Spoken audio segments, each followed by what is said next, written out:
we're gonna do some bird dog. So in that quadruped position, I want your wrists under your shoulders, your knees under your hips, and you keeping a nice tight core, trying to keep your hips parallel to the ground. You are going to squeeze through the glute, pull the opposite arm up, and come back down. Trying to keep your torso parallel to the ground. Gonna hold it for a second if you can. And you're gonna alternate.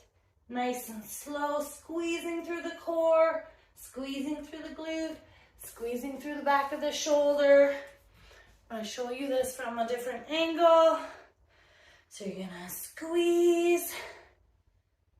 Keep a nice neutral neck with this. Try not to look up. You're gonna straighten your neck if you do this.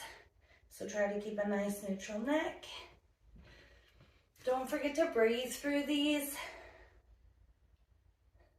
You really want to squeeze through the back, squeeze through the butt, squeeze through the core.